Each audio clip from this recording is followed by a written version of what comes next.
పెట్టుబడుల అవగాహనపై రేవంత్ మరియు గిరిబాబు గారు కండక్ట్ చేసే వెబినార్ కోసం ఈ నెంబర్కి కాల్ చేయండి. నమస్తే, వెల్కమ్ టు సుమన్ టీవీ. నేను విష్ణు. ప్రస్తుతంతో పాటు senior stock market analyst Eedara Ramakrishna గారు ఉన్నారు. వారితో మాట్లాడదాం. సార్ నమస్తే. సార్ ఈదర రామకృష్ణ గారు నమస్తే అండి విష్ణు గారు, అలాగే సుమన్ టీవీ ప్రేక్షకులందరికీ. రైట్. ఈదర రామకృష్ణ గారు, కాసేపు అదాని ఎపిసోడ్ గురించి మాట్లాడుకుందాం. 2023 ప్రథమార్థం అంతా అదాని బాగా గడ్డు పరిస్థితులను ఎదుర్కొన్నారు. అంటే అప్పటిదాకా తనకి ఎదురు లేదు అని అనుకున్న అదాని గ్రూప్ ఏదైతే ఉందో, హిండెన్బర్గ్ ఆరోపణల తర్వాత ఒక్కసారిగా అధపాతాళానికి వెళ్ళిపోయారు.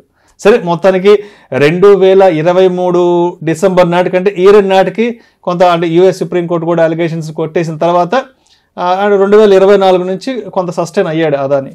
సో ఇప్పుడు అంటే మామూలుగా దేశంలో ఎలా ఉంటుందంటే, బీజేపీ అంటే అదాని, అదాని అంటే బీజేపీ అంటూ అంటే ఇలా కంపేర్ చేస్తుంటారు వాళ్ళిద్దరిని కూడా.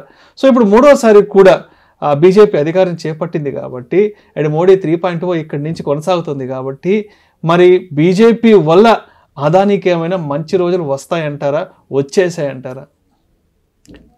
మీరు అన్నట్లు మోడీ 3.0 వచ్చిన తర్వాత ఇంకా రోడ్ మ్యాప్స్ ఇంకా కంప్లీట్గా ఇవ్వలేదండి. వాళ్ళు 1 by 1 ఇస్తూ ఉన్నారు. అంటే మేబీ బడ్జెట్కి కొంత రివీల్ అవుతాయి. నెక్స్ట్ 100 daysలో మొత్తం రివీల్ అయ్యే ఛాన్స్ ఉంది. నెక్స్ట్ రాబోయే 5 ఏళ్లలో ఏం చేస్తారని, ఇన్ఫ్రా రంగంలో కానీ లేకపోతే మిగతా పవర్ సెక్టార్లో కానీ మేజర్ సెక్టార్స్లో అదాని రోడ్ మ్యాప్ అయితే మొత్తం వచ్చేస్తుందండి. వాళ్ళు మొత్తం చాలా ఉత్సాహంగా ఉన్నారు.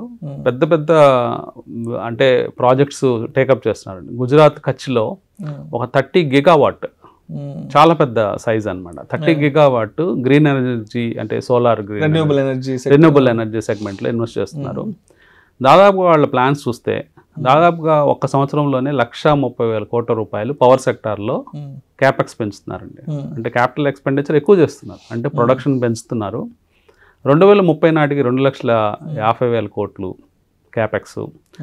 అట్లాగే రాబోయే 10 సంవత్సరాల్లో మొత్తం 8,50,000 కోట్ల రూపాయలు, అంటే దాదాపుగా $100 బిలియన్ ఇన్వెస్ట్మెంట్సే చేద్దామని వాళ్ళు ఆలోచిస్తున్నారండి.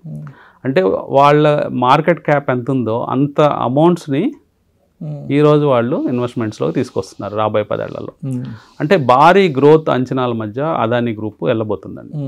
మీరు అన్నట్టు లాస్ట్ ఇయర్ 2023 బిగినింగ్లో చూసినప్పుడు చాలా ట్రబుల్ గేమ్లో ఉన్నారు. అంటే ఒక ఎఫ్పిఓకి వెళ్ళబోతూ అంటే ఒక ఫండ్స్ రైజ్ చేద్దామని వెళ్ళే టైంలో హిండెన్బర్గ్ రూపంలో వాళ్ళని కొంచెం ఇబ్బంది పెట్టింది.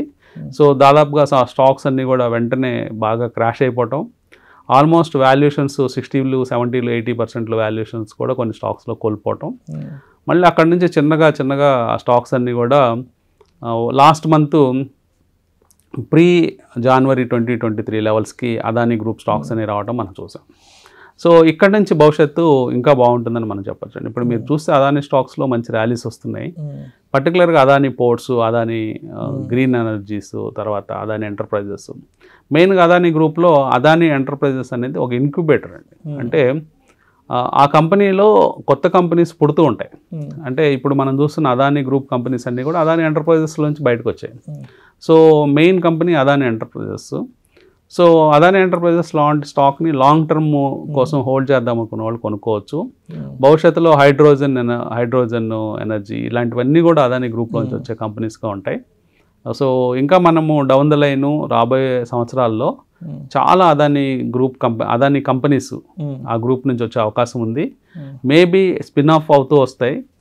కాబట్టి ఇన్వెస్టర్స్ అదానిని నెగ్లెక్ట్ చేయాల్సిన అవసరం లేదు. సో ఇక్కడ నుంచి అదాని గ్రూప్ కంపెనీస్లో ఎప్పుడైనా బాగా మార్కెట్ వైడ్ కరెక్షన్ వచ్చినప్పుడు, మార్కెట్లో కొంచెము తక్కువ ధరలకు దొరుకుతున్నప్పుడు అదాని స్టాక్స్ మీద కూడా దృష్టి పెట్టచ్చు అని చెప్తాను. రైట్. అండ్ మరొక న్యూస్ ఏంటంటే, గత 2-3 రోజుల నుంచి టెలికాం వినియోగదారులకు భారీ షాక్ నుంచి పెద్ద టెలికాం కంపెనీలు, ఒకటి రిలయన్స్ జియో అండ్ ఎయిర్టెల్, అంటే ఒక్కసారిగా 25% టారిఫ్ ప్రైస్ నుంచి మార్చేయడంతో ఒక్కసారిగా వినియోగదారులంతా కూడా షాక్ అయిపోయారు. అంటే జియోకి సంబంధించి కొన్ని ట్రోల్స్ కూడా సోషల్ మీడియాలో రోల్ అవుతున్నాయి. ఏంటంటే అంబానీ కొడుకు పెళ్ళికయ్యే ఖర్చు అంతా కూడా ఇలా కూడా జనాలను ఎత్తున వేసేసి మొత్తం డబ్బులు లాగేస్తున్నారంటూ కూడా గత 2-3 రోజుల నుంచి సామాజిక మాధ్యమాల్లో బాగా ట్రోల్ అవుతున్నాయి. సో ఏంటి ఇంపాక్ట్ ఏంటి అసలు? అంటే ఇది వినియోగదారుల మీద ఎటువంటి భారాన్ని తీసుకెళ్తుందంటారు? అదేవిధంగా మార్కెట్ పరంగా స్టాక్ పాయింట్ ఆఫ్ వ్యూలో చూస్తే ఇది మరి ఆ పర్టికులర్ స్టాక్స్కి ఎటువంటి ఊతం ఇచ్చే అవకాశం ఉందంటారు? నిన్న తీసుకొచ్చి వచ్చే టారిఫ్లకు సంబంధించినటువంటి ఒక కొత్త డెవలప్మెంట్. మెయిన్గా రిలయన్స్ ఎప్పుడైతే ఎంట్రీ తీసుకుందో 6 సంవత్సరాల క్రితం, ఫస్ట్లో ఇనిషియల్గా చాలా నెలలు ఫ్రీగా ఇచ్చారండి. అంటే ఫ్రీగా ఫోన్ తీసుకోండి, లేకపోతే no usage charges, 0 usage charges అని చెప్పేసి అందరికీ ఫోన్స్. అందరూ జనరల్గా ఫ్రీ అన్నప్పుడు అందరికీ అది ఆనందంగా ఉంటుంది. సో అదాని ఏం చేశారంటే, ముఖేష్ అంబానీ ఒక న్యూ గేమ్ ప్లాన్తో ఇండియాలో బిగ్ వేలో ఎంటర్ అయ్యారు. అంటే లాస్ట్ ఎంట్రీ పర్సన్, జనరల్గా లాస్ట్ ఎంట్రీ ఎవరైతే అవుతారో ఒక ఏ ఫీల్డ్లో అయినా వాళ్ళకి జనరల్గా ఛాన్సెస్ తక్కువ ఉంటాయి నెంబర్ 1 అవడానికి. కానీ వాళ్ళ ఫ్యామిలీలోనే ఆ గుణం ఉందండి. అంటే వాళ్ళు టెక్స్టైల్ రంగంలో లాస్ట్ ఎంటర్ అయ్యి ఫస్ట్ అయ్యారు, అట్లాగే ఈ ఫైనాన్షియల్ రంగంలో కూడా లాస్ట్ ఎంటర్ అయ్యి అందరినీ అధిగమించి ఇప్పుడు నెంబర్ 1కి వెళ్ళిపోయారు. అంటే ఇదేంటంటే ఎప్పుడో 99-2000లో వచ్చిన అనిల్ అంబానీ రిలయన్స్ ఏమో అసలు గల్లంత అయిపోయింది. 2015-16లో వచ్చిన ముఖేష్ అంబానీ జియో ఏమో ఇవాళ ఇండియాలోనే నెంబర్ 1 నెట్వర్క్ అయిపోయింది. అవునండి. సో సబ్స్క్రైబర్ నెంబర్స్ వైజ్గా చూస్తే నెంబర్ 1 అయిపోయారు. సో ఇప్పుడు 3 ప్లేయర్సే మిగిలారండి మొత్తం ఫీల్డ్లో, పెద్ద ప్లేయర్స్. ఒకళ్ళు ముఖేష్ అంబానీ సంబంధించి జియో అయితే, రెండోది ఎయిర్టెల్, అలాగే మూడోది వడాఫోన్ ఐడియా. సో మొత్తం మీద మొన్న స్పెక్ట్రమ్ ఆక్షన్స్ కూడా జరిగినాయి. గవర్నమెంట్ దాదాపుగా 96,000 కోట్ల రూపాయలు స్పెక్ట్రమ్ ఆక్షన్లో డబ్బులు వస్తాయని ఎక్స్పెక్ట్ చేస్తే వీళ్ళు కేవలం చాలా ఆప్టిమమ్గా, అంటే ఎక్కువ బిడ్ చేయకుండా కేవలం 11,000 రూపాయలకు మాత్రమే సబ్స్క్రైబ్ చేశారు. ఎందుకంటే వీళ్ళకి కావాల్సిన ఎయిర్ వేవ్స్, అంటే జియోకి లాస్ట్ ఇయర్ 88,000 క్రోర్స్ రూపీస్ కట్టింది స్పెక్ట్రమ్ ఆక్షన్లో. సో ఈ సంవత్సరం ఆప్టిమమ్గా తక్కువ ఎయిర్ వేవ్స్ కొనుక్కోవడం జరిగింది. సో ఓవరాల్గా 11,000 క్రోర్సే వచ్చినాయి. సో దానివల్ల ఏమవుతుందంటే కంపెనీస్కి ప్రాఫిటబిలిటీ పెరిగే ఛాన్స్ ఉందండి. విపరీతంగా ప్రాఫిటబిలిటీ పెరిగింది. పర్టికులర్గా మేజర్ అంటే 40% మార్కెట్ షేర్ ఉన్న ఎయిర్టెల్కి, జియోకి బాగా ప్రాఫిట్స్ పెరుగుతాయి. అంటే ఈ సంవత్సరం తక్కువ స్పెండింగ్ చేయటం వల్ల. నెంబర్ 2, మీరు అన్నట్లు టారిఫ్స్ పెంచేశారు. 12% నుంచి 25% దాకా టారిఫ్ పెంచారు. అంటే వెరీ లో స్లాబ్లో ఉన్న వాళ్ళకి 12% పెంచడం జరిగింది. హయ్యర్ స్లాబ్స్లో ఉన్న వాళ్ళకి 25% దాకా ఎఫెక్ట్ అయ్యే ఛాన్స్ ఉంది. సో ఒక పక్కన ఆక్షన్స్లో, అంటే స్పెక్ట్రమ్ ఆక్షన్లో తక్కువ డబ్బులు సబ్స్క్రైబ్ చేయడం, ఒక సైడ్న రెవెన్యూస్ విపరీతంగా పెరగడం. సో ఈ సంవత్సరం భారీగా డబ్బులు ఆదాయాలు వచ్చే అవకాశం ఈ టెలికాం కంపెనీస్ అన్నిటికీ ఉన్నాయండి. నెక్స్ట్ థర్డ్ ప్లేయర్ అయిన 20% to 18% మార్కెట్ షేర్ ఉన్న వడాఫోన్ ఐడియా గురించి చూస్తే ఈ స్టాక్ లాస్ట్ కొన్ని సంవత్సరాల నుంచి స్ట్రగుల్ అయింది, మెయిన్ ఈ టాప్ 2 ప్లేయర్స్ వల్ల. ఇప్పుడు వాళ్ళ మార్కెట్ షేరు చిన్నగా కుదించుకుపోయి 20%కి వచ్చారు. కానీ వీళ్ళు కూడా ఈ సంవత్సరం మేజర్ స్టెప్స్ లాస్ట్ 3-4 మంత్స్లో మనం చూస్తే FPOకి వచ్చారు. ఒక 18,000 కోట్ల రూపాయలు రైజ్ చేయడం జరిగింది. అట్లాగే ఒక 5-6 వేల కోట్ల రూపాయలు ప్రిఫరెన్షియల్ షేర్స్ ద్వారా ప్రమోటర్స్ కొనుక్కున్నారు. అంటే ప్రమోటర్స్ ఆ కంపెనీ మీద వాళ్ళ కాన్ఫిడెన్స్ చూపిస్తున్నారు. మెయిన్ ప్రమోటర్గా యూకేకి సంబంధించిన వడాఫోన్, అట్లాగే లోకల్గా ఆదిత్య బిర్లా గ్రూప్ సంబంధించి. సో బిర్లా గ్రూపు ఇద్దరు కలిసి ఐడియా, వీళ్ళిద్దరు కలిసి ఉన్నారు కాబట్టి వాళ్ళు కూడా ప్రిఫరెన్షియల్ దాంట్లో పార్టిసిపేట్ చేస్తున్నారు. అట్లాగే రాబోయే నెలలో ఒక బ్యాంకింగ్ కన్సార్టియం ద్వారా, SBI కింద ఉన్న కన్సార్టియం ద్వారా ఒక 25,000 కోట్ల రూపాయల లోన్ కూడా తీసుకుంటున్నారు. సో ఈ లోన్ తీసుకునే ముందు ఆల్మోస్ట్ బ్యాలెన్స్ షీట్ అనేది డెట్ ఫ్రీ అవుతుందండి. అంటే గతంలో ఉన్న లాస్లు ఇవన్నీ కూడా ఇప్పుడు రైజ్ చేసిన వాటితో క్లియర్ చేసేసుకొని నెక్స్ట్ లోన్తో ఆపరేషన్స్ మళ్ళీ మొదలుపెట్టే అవకాశం ఉంది.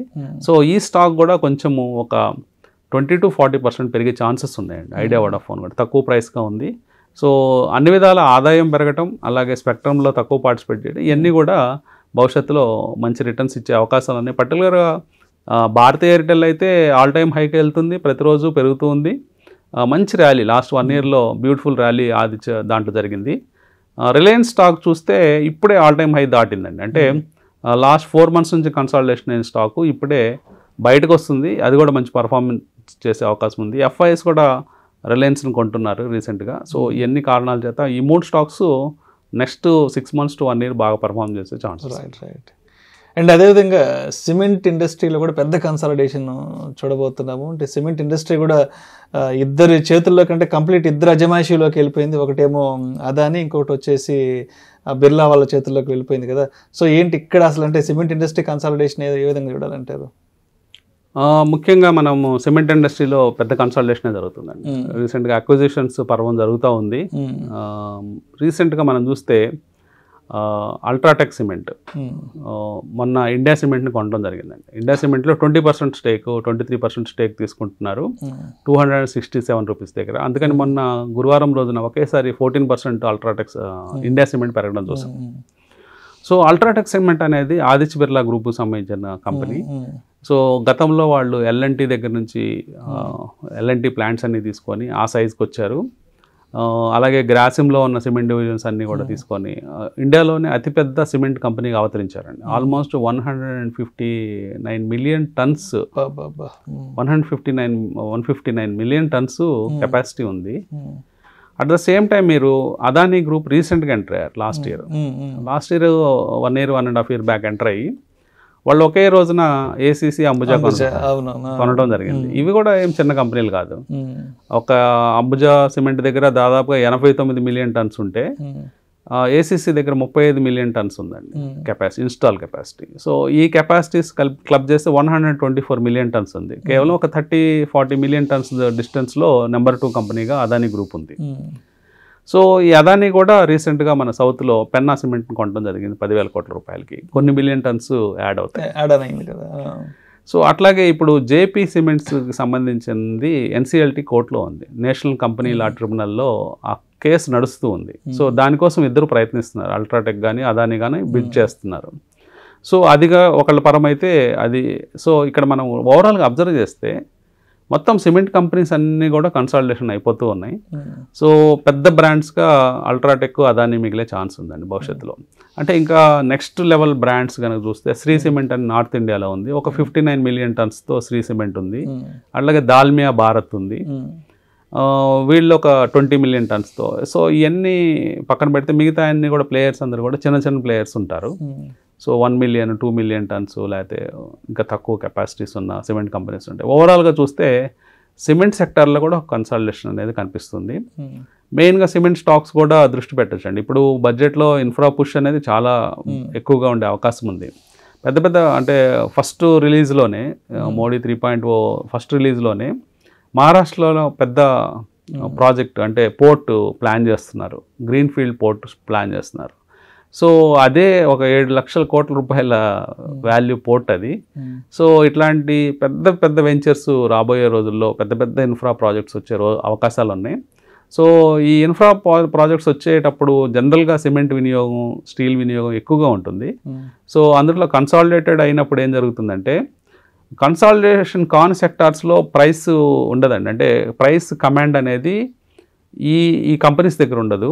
కానీ ఇప్పుడు ప్రైస్ మీద కమాండ్ అనేది ఈ కంపెనీస్ దగ్గర ఉండే అవకాశం ఉంది, ఈ సిమెంట్ కంపెనీస్ దగ్గర. ఎందుకంటే కేవలం ఇద్దరు ప్లేయర్సే ఉంటారు కాబట్టి పెద్ద ప్లేయర్స్ ఆ ప్రైస్ని వాళ్ళు కంట్రోల్ చేస్తూ ఉంటారు. సో ఎక్కువ ప్రాఫిటబిలిటీ పెరిగే ఛాన్స్ ఉంటుంది వాళ్ళకి. అట్లాగే ఇన్వెస్టర్స్ కూడా ఎక్కువ రిటర్న్స్ వచ్చే ఛాన్స్ ఉంటుందండి. సో ఈ సెక్టార్ మీద కూడా దృష్టి పెట్టమని చెప్తారు. రైట్. అండ్ అదేవిధంగా సెబీ నుంచి కూడా ఒక కొత్త అనౌన్స్మెంట్ రావడం జరిగింది ఇన్ఫ్లుయెన్సర్కి సంబంధించి. అంటే ఈ ఫైనాన్షియల్ ఇన్ఫ్లుయెన్సర్స్ ఎవరైతే ఉన్నారో ఈ సామాజిక మాధ్యమాలలో ఈ స్టాక్స్కి సంబంధించి, ట్రేడింగ్కి సంబంధించి ఎవరైతే టిప్స్ లేదంటే కాల్స్ ఎవరైతే ఇస్తుంటారో అంటే అటువంటి వాళ్ళ మీద కొంత ఉక్కుపాదం మోపే విధంగా కూడా సెబీ ఒక కొత్త అనౌన్స్మెంట్ తీసుకొచ్చింది. దాని గురించి కూడా చెప్పగలరు?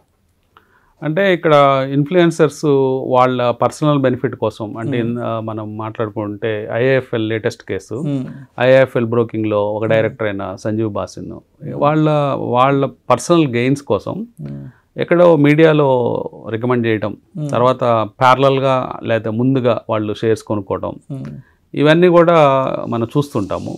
ఇది పెద్ద సైజులో.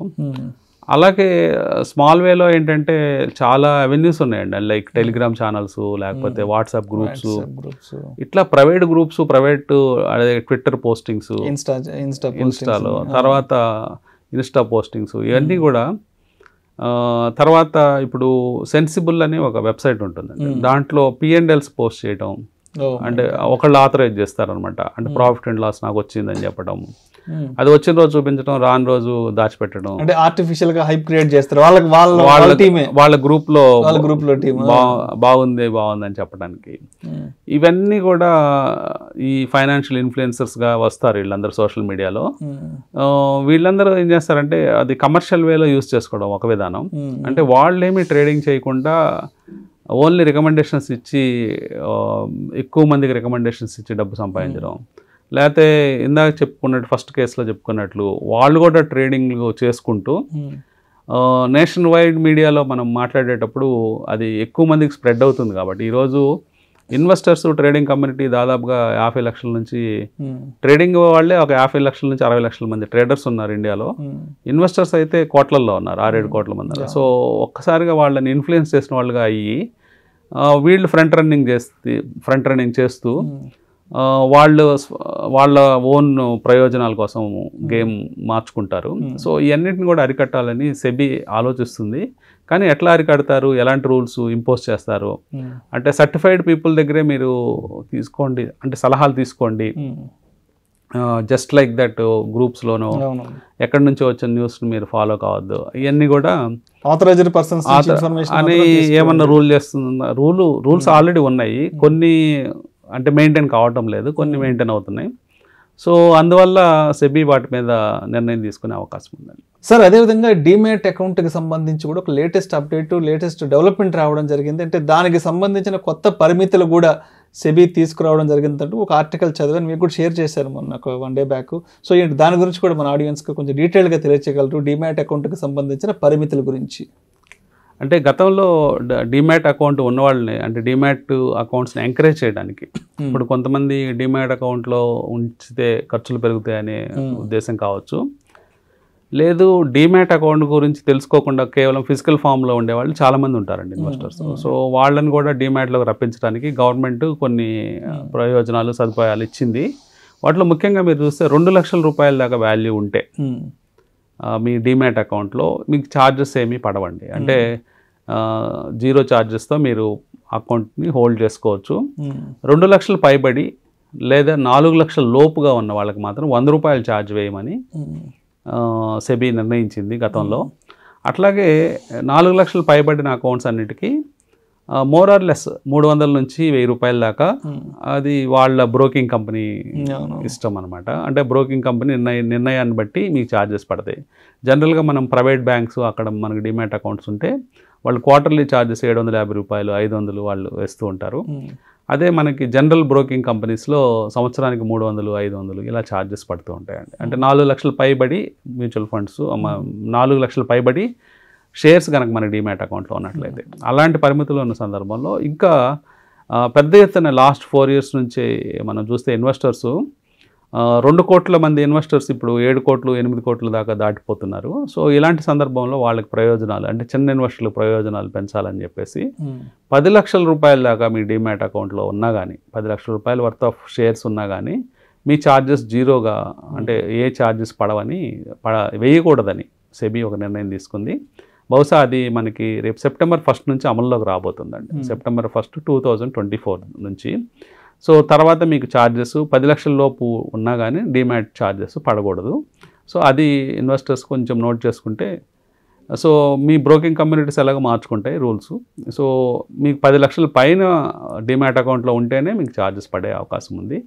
ఇది చిన్న ఇన్వెస్టర్స్కి కొంత మేలు చేసే అంశంగా మనం చెప్పుకోవచ్చు. Right, thank you so much either Ramakrishna గారు. థ్యాంక్ యూ అండి. మార్కెట్లో జరిగిన లేటెస్ట్ హ్యాపెనింగ్స్ గురించి అండ్ జరగబోయే హ్యాపెనింగ్స్ గురించి కూడా చాలా చక్కగా మీ అనాలిసిస్ తెలియజేశారు. Thank you so much either Ramakrishna గారు. సుమన్ టీవీలో మీ పర్సనల్ అండ్ బిజినెస్ ప్రమోషన్స్ కోసం కింది నెంబర్కి కాంటాక్ట్ చేయండి.